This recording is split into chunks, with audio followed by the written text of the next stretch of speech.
Est-il possible que la boisson que beaucoup consomment quotidiennement, appelée café, ne soit rien d'autre qu'une illusion soigneusement emballée? Dans plusieurs régions du pays, ce qui est vendu sous ce nom consiste, pour la plupart, en une combinaison de sucre, d'huile végétale et d'arômes, avec une présence presque symbolique du vrai grain. L'habitude enracinée nous empêche de remarquer la distance croissante entre le produit et l'essence de ce qu'il devrait être. Les effets se manifestent cependant de manière subtile, en particulier chez ceux qui ont dépassé la 5e décennie de la vie. Une gorgée sucrée procure un regain d'énergie momentanée, suivi d'une chute brutale d'énergie. Les crèmes ajoutées laissent une sensation de lourdeur même le matin. Les additifs, conçus pour adoucir le goût, déclenchent souvent des maux de tête, des nausées ou une agitation passagère qui se dissipe rapidement. Ce qui devrait être un allié pour commencer la journée finit par en retirer plus qu'il n'en offre. Ces mélanges redéfinissent en outre le concept collectif du café, en remplaçant la profondeur du grain et le soin apporté à sa préparation par quelque chose de sucré, qui ne fait qu'imiter l'apparence de l'original. Le naturel avec lequel se produit cette transformation est préoccupant. C'est pourquoi nous présenterons les 7 marques qui contribuent le plus à cette distorsion, accompagnées de consignes pour se protéger de leurs effets. Le premier d'entre eux, largement reconnu pour son caractère pratique et sa portée mondiale, est souvent associé à la fiabilité et à la commodité. Cependant, peu de gens prêtent attention au fait qu'une grande partie du contenu de leur emballage ne ressemble guère au café authentique. Un exemple emblématique est la version qui combine 3 éléments dans un seul sachet. Ceux qui recherchent la fidélité à la saveur et à l'intégrité de la boisson originale feraient bien d'éviter ce produit. Lorsque vous ouvrez le paquet, vous vous attendez à un moment de tranquillité, une gorgée réconfortante, un bref moment de clarté avant de commencer les obligations de la journée. On obtient cependant un mélange dans lequel le sucre occupe la place centrale, suivi des graisses en poudre et des arômes artificiels. Le café, lorsqu'il est présent, apparaît en si faible proportion que son influence sur le résultat final est presque imperceptible. La vérité, souvent omise, est que la formule n'est pas seulement du café, du sucre et de la crème, mais plutôt un cycle de stimulation artificielle, suivi d'une forte baisse d'énergie. Une fois goûté, le schéma devient indubitable, la douceur remonte immédiatement le moral, mais le déclin est encore plus rapide. Les graisses en poudre se déposent dans l'estomac, créant une sensation de lourdeur même avant midi. La saveur douce, bien qu'agréable, laisse aux consommateurs plus âgés de subtils signes d'inconfort, comme une légère pression dans les tempes, une fatigue inexplicable ou une agitation qui disparaît rapidement. Beaucoup attribuent ces symptômes au vieillissement, au stress ou au manque de sommeil, sans considérer que le petit paquet consommé chaque matin est véritablement responsable de la répétition du cycle. En analysant la composition, il apparaît que la teneur en café est minime, tandis que les sucres et les sirops occupent une place centrale. La crème remplit le reste de l'espace, donnant lieu à une boisson qui n'est rien de plus qu'une poudre sucrée, déguisée en café. Pour les individus de plus de 50 ans, l'impact est encore plus prononcé. Le corps, désormais moins tolérant aux fluctuations brusques, a besoin de stabilité matinale, et non d'un pic d'énergie forcé, suivi d'une baisse vertigineuse. Or, c'est exactement ce que propose le produit, un faux réveil dont le prix se paie dans les heures qui suivent. En revanche, le véritable café, issu de grains torréfiés et moulus, est porteur d'arômes, de corps et de complexité. Lorsqu'elle est préparée correctement, sa saveur se révèle naturellement, sans avoir besoin de masquage artificiel. Une tasse authentique offre un stimulus équilibré, qui s'intègre au corps sans provoquer de choc. On voit la torréfaction, le soin apporté à la préparation, la simplicité honnête. Rien là-bas ne cherche à tromper ou à promettre plus que ce qu'il peut offrir. La version industrialisée, quant à elle, suit le chemin inverse. Il remplace l'authenticité des grains torréfiés par une vague de douceur qui recouvre tout. Il troque l'arôme naturel contre un profil manufacturé, invariable en toutes circonstances. Il apprend au consommateur à accepter un dessert déguisé en café du matin. Une fois cette norme internalisée, nombreux sont ceux qui perdent la notion de ce que devrait être la véritable saveur de la boisson. Pour les personnes âgées, ce changement a des conséquences supplémentaires. La première dose de la journée donne le rythme, et lorsque cette dose est majoritairement composée de sucre et d'huile, le rythme se déséquilibre avant même la fin de la matinée. Ce qui est le plus inquiétant, cependant, c'est la manière silencieuse avec laquelle cette transformation remodèle la perception nationale du café. Ce qui représentait autrefois la tradition, le soin et la profondeur devient une douceur instantanée et superficielle. La coupe cesse d'être un rituel et devient une imitation vide de sens. Sans s'en rendre compte, les gens s'éloignent progressivement du vrai café.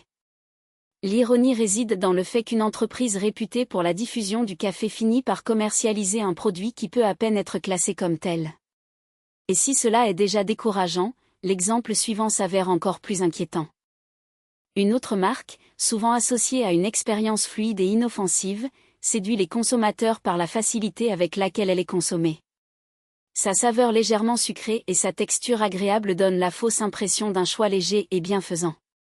Cependant, c'est un piège. L'onctuosité perçue ne vient pas du café, mais de l'agent blanchissant, qui occupe une place plus importante que le grain lui-même dans la composition. Le sucre arrive en tête de la formule, suivi des huiles végétales entièrement hydrogénées, tandis que le café authentique apparaît en quantité presque insignifiante. Lors de la dissolution du contenu dans l'eau, un phénomène révélateur est observé, la boisson prend une couleur blanchâtre avant même d'acquérir la tonalité caractéristique du café. Une fois remarqué, ce détail devient impossible à ignorer.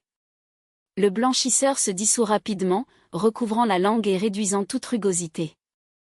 Il procure une sensation momentanée de confort, mais s'installe bientôt dans le ventre comme un poids discret. La douceur initiale remonte le moral pendant un bref instant, puis vous laisse dans un état de léthargie.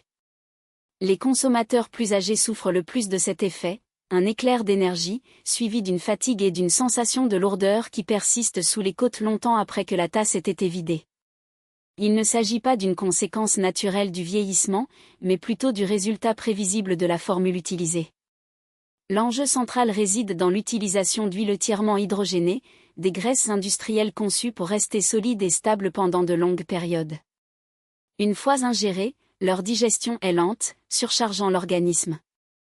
Ils provoquent une pression diffuse dans la poitrine et rendent la respiration légèrement plus laborieuse après consommation.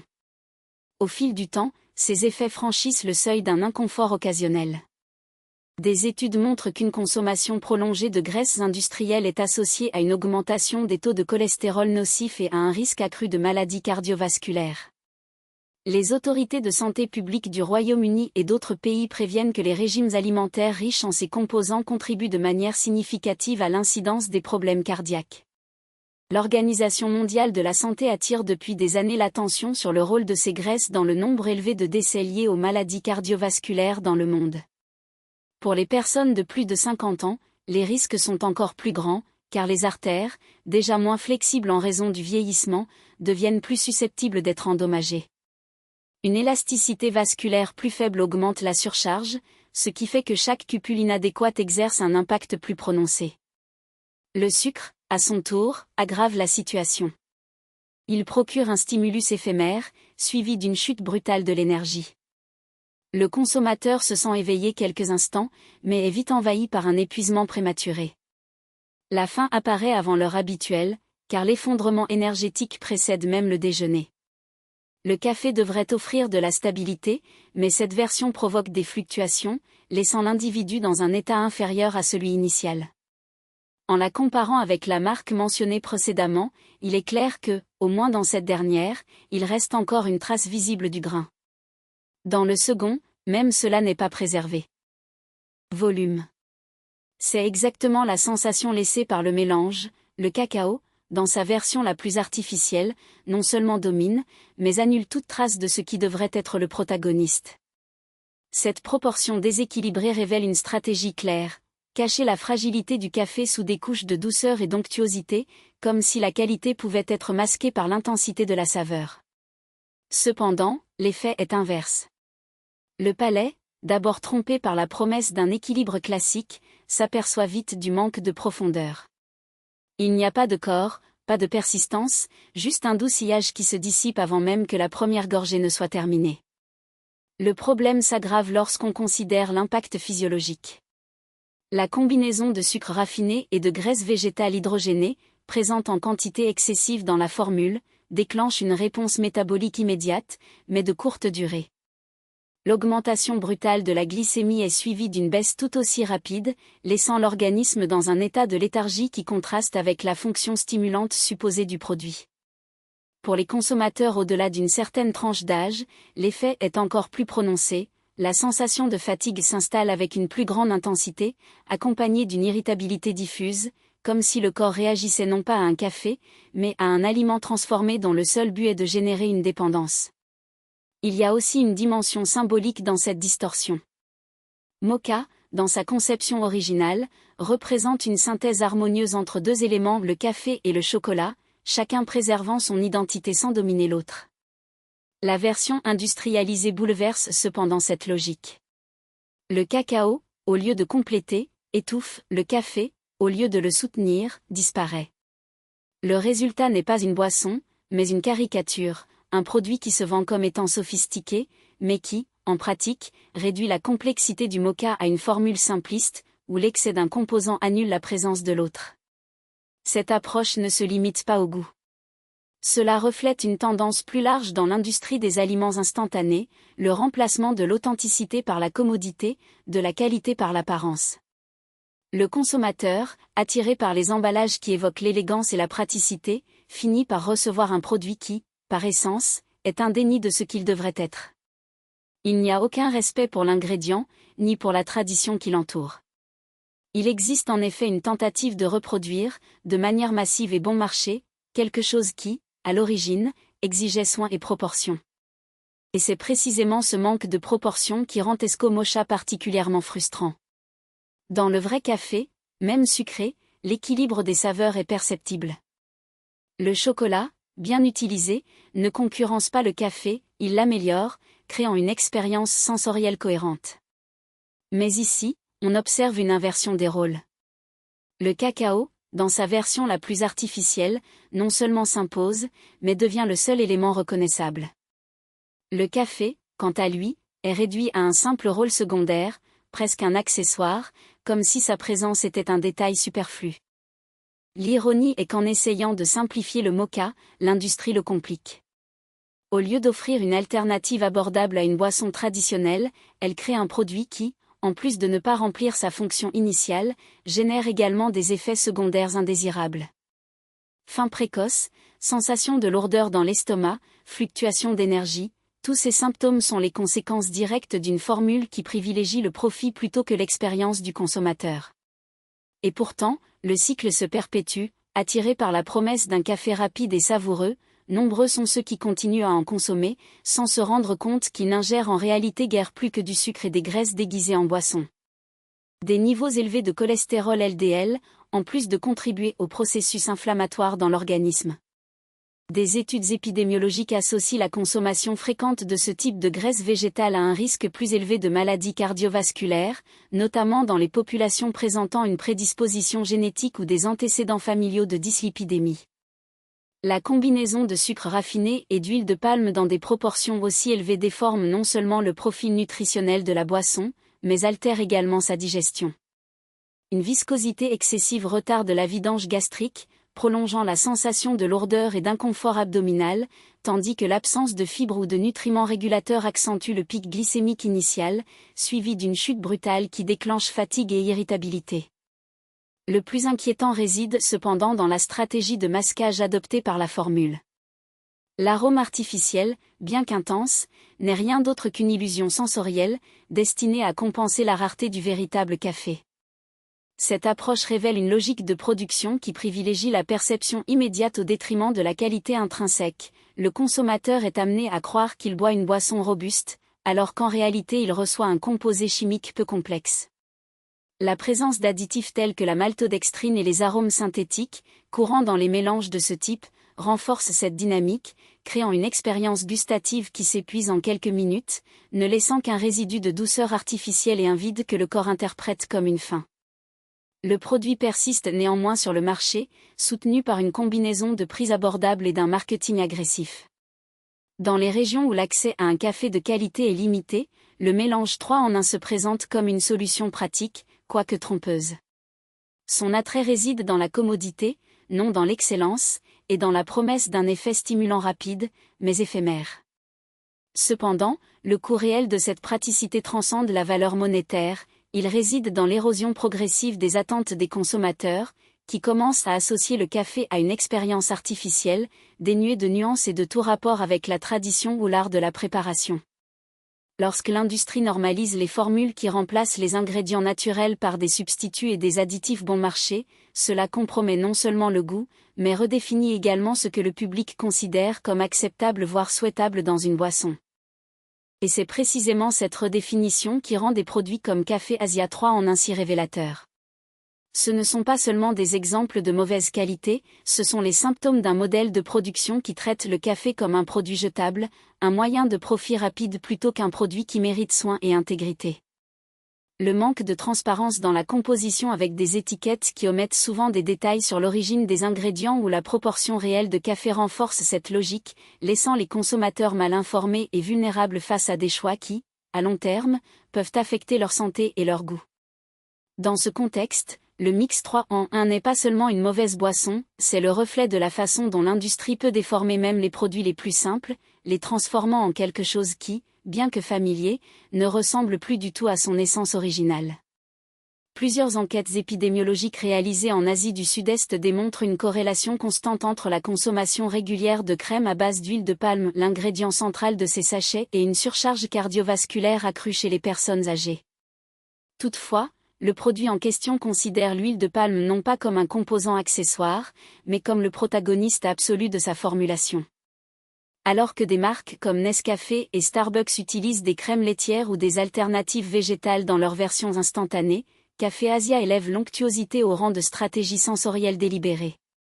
Et après le bref stimulus artificiel fourni par la combinaison de sucre et de graisse, un effondrement métabolique se produit. Il ne s'agit pas d'une oscillation modérée, mais d'une chute brutale. En moins d'une heure, l'état d'alerte initial laisse place à une sensation d'épuisement, accompagnée de membres lourds, d'un ralentissement de la réflexion et du signe sans équivoque que le corps n'a pas reçu de nutrition, mais plutôt une charge concentrée de glucose. Chez les consommateurs plus âgés, le cycle s'aggrave. L'euphorie initiale laisse place à des tremblements, de légères sueurs et de légers maux de tête, suivis d'une période de léthargie qui compromet le reste de la matinée.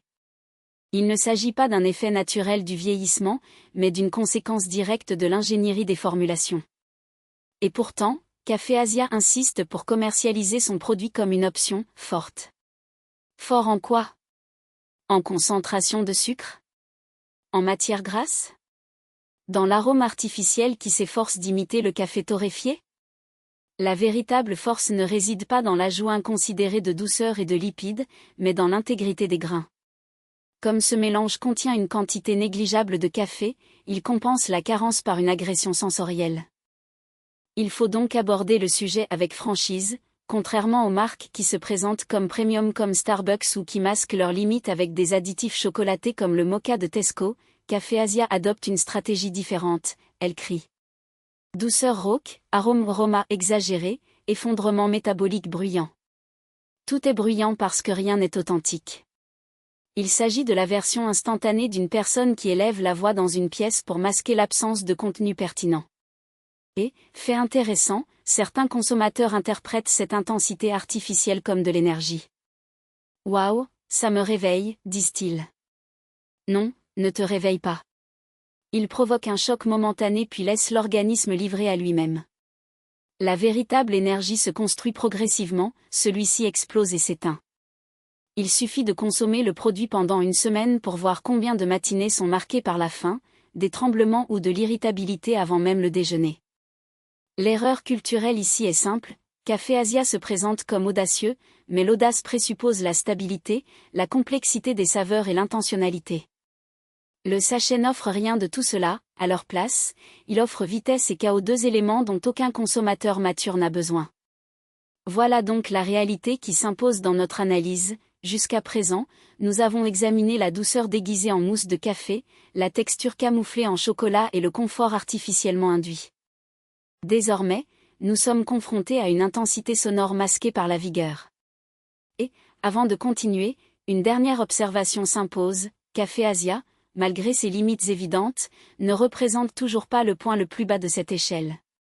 Il existe également une marque dont la négligence en matière de composition est si flagrante que, en comparaison, même Café Asia semble sobre.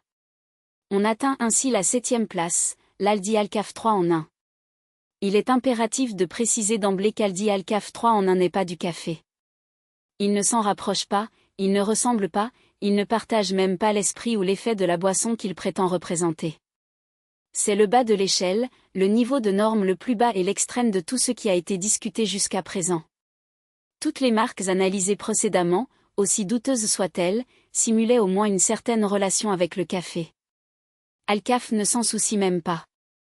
Il réduit la boisson à un mélange de sucre, de crème et d'un arôme à peine qualifié de « caféiné », mais qui occupe sur les étagères le même espace réservé au café authentique. Ce seul fait devrait scandaliser quiconque comprend ce que devrait être une tasse de café. Regardons sa composition, en plusieurs lots, la teneur réelle en café ne dépasse pas 4%. 4%. Quel effet peut-on attendre d'une si petite quantité? Ce n'est pas de la caféine, mais une trace de celle-ci. Le reste du sachet est composé de dextrose, de graisse, d'anti-agglomérants et d'arômes synthétiques si intenses qu'ils trompent le palais pendant exactement 2 secondes. Dès la première gorgée, il devient clair que la boisson n'a pas été conçue pour dynamiser, mais pour prendre de la place. Et le corps réagit en conséquence, le sucré fait monter brusquement le taux de sucre dans le sang, suivi d'une baisse tout aussi brutale. Une sensation de lourdeur s'installe derrière les yeux, la concentration se dissipe, l'estomac ressent une chaleur inconfortable et l'humeur s'aplatit. C'est l'effet d'une boisson sucrée dépourvue de caféine. Chez les consommateurs plus âgés, les symptômes s'aggravent, fatigue persistante, irritabilité, lenteur cognitive. Il ne s'agit pas de fatigue matinale, mais de réponse physiologique au produit. Il y a aussi l'arôme, le seul élément qui, de manière précaire, tente d'entretenir un lien avec le café. Elle se manifeste avec intensité, se dissipe rapidement et ne laisse aucune trace. Absence d'amertume, de profondeur, de corps. Au moment où le goût sucré disparaît, il ne reste qu'un résidu de saveur rance, aussi éphémère que son apparence. Il n'y a aucune structure, aucune couche ou justification pour une deuxième gorgée autre que la faim ou l'habitude. Et c'est là le point qui provoque une véritable indignation, le café est porteur de culture, d'identité et d'histoire. C'est le résultat du travail des agriculteurs, des torréfacteurs et des baristas, il a des règles, des traditions et de la dignité. Alcaf ignore tout cela et réduit la boisson à un sachet aromatisé. Aucun respect, aucune intention, juste la formule la moins chère possible, mise sur le marché non pas par mérite mais par commodité.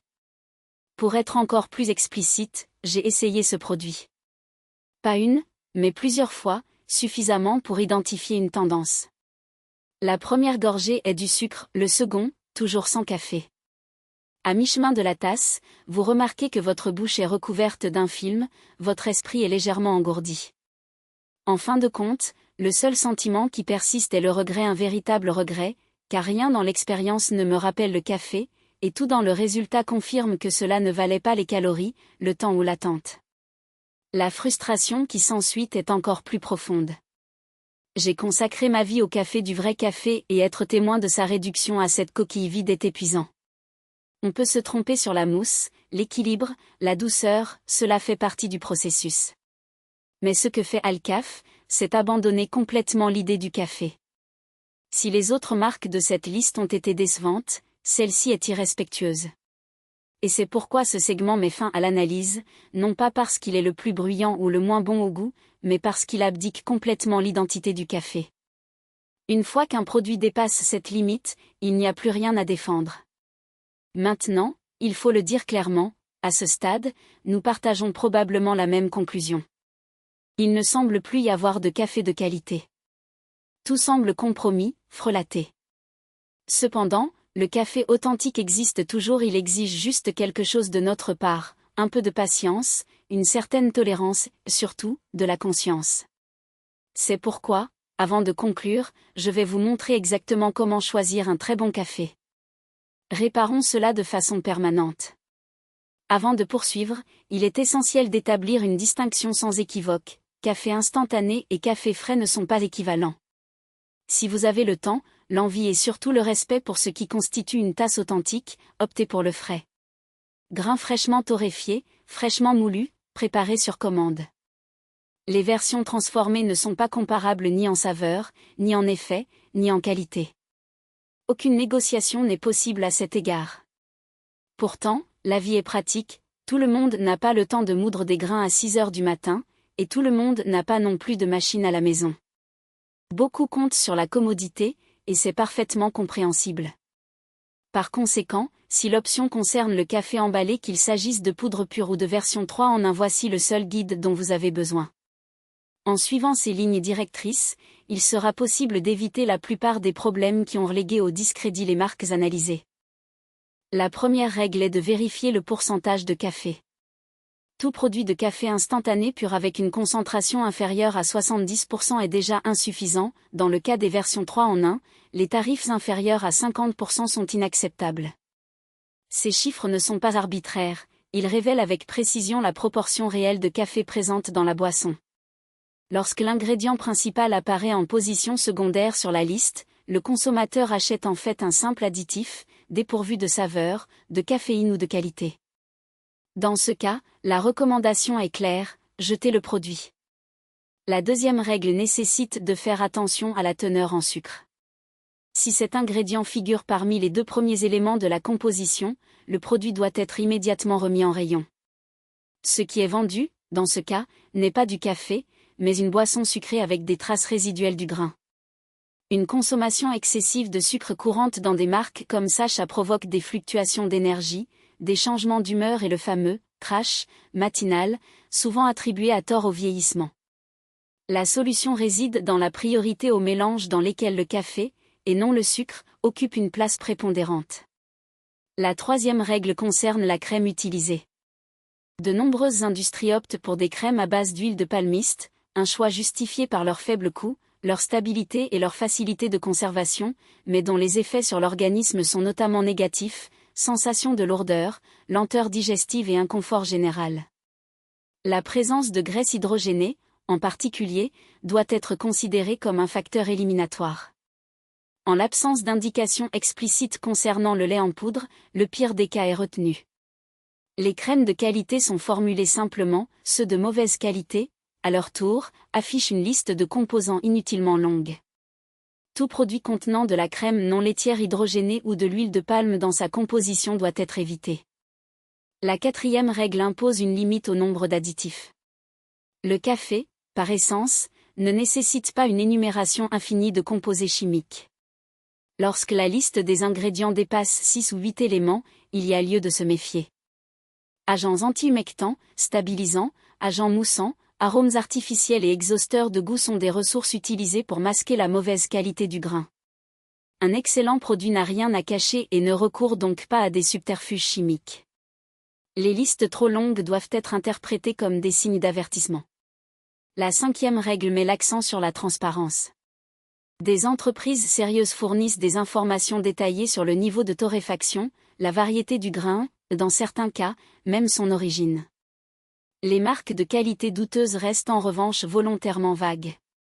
Si l'emballage omet des informations de base, telles que la distinction entre Arabica et Robusta ou le profil de torréfaction, c'est le signe que l'origine de la matière première n'est pas fiable. Des étiquettes spécifiques indiquent la sécurité, l'absence de détails suggère à son tour un problème sous-jacent. La sixième règle nécessite de vérifier la teneur en caféine. Certaines marques le déclarent explicitement, d'autres, cependant, choisissent de l'omettre. En l'absence de cette information, il faut supposer que la boisson est faible ou chimiquement altérée. Le consommateur a le droit de connaître à l'avance la force du café qu'il consomme, car ce facteur influence directement son humeur, son énergie, son sommeil et sa capacité de concentration. C'est une information à ne pas négliger. La septième règle s'applique à la logique de tarification. Si un paquet de 10 sachets coûte moins cher qu'une seule tasse dans un café, la qualité des ingrédients reflète cette disparité. Le café est un produit agricole dont la culture, la transformation, le transport et la torréfaction nécessitent des investissements considérables. Les produits excessivement bon marché le sont pour une raison, et cette raison ne profite jamais aux consommateurs. Après avoir exposé ces lignes directrices, une question naturelle se pose: à combien de ces critères une marque doit-elle répondre pour être considérée comme digne de confiance ? La réponse est objective, un produit doit satisfaire à au moins 5 des 7 points énumérés pour être classé comme bon, au moins, acceptable. Le non-respect de ce seuil indique que la boisson sera invariablement excessivement sucrée, faible, artificielle ou structurellement impropre à la consommation quotidienne. Pour ceux qui recherchent des exemples concrets, il existe des options qui se rapprochent ou répondent à ces paramètres. Dans le segment du café instantané pur, des gammes telles que Davidoff Espresso 57 et Taster S Choice Pure se démarquent des mélanges 3 en 1 conventionnels, car elles maintiennent une liste d'ingrédients réduite et une concentration élevée de café. Enfin, il faut souligner que, même si l'analyse s'est concentrée sur la déconstruction des produits de mauvaise qualité, cela n'implique pas la non-existence d'alternatives satisfaisantes. Du café de qualité est toujours disponible, cependant, son identification nécessite de la patience, une volonté d'expérimenter, surtout, des connaissances acquises. À partir de ce moment, choisir une bonne tasse cesse d'être une question de hasard et devient une décision consciente, basée sur des critères objectifs.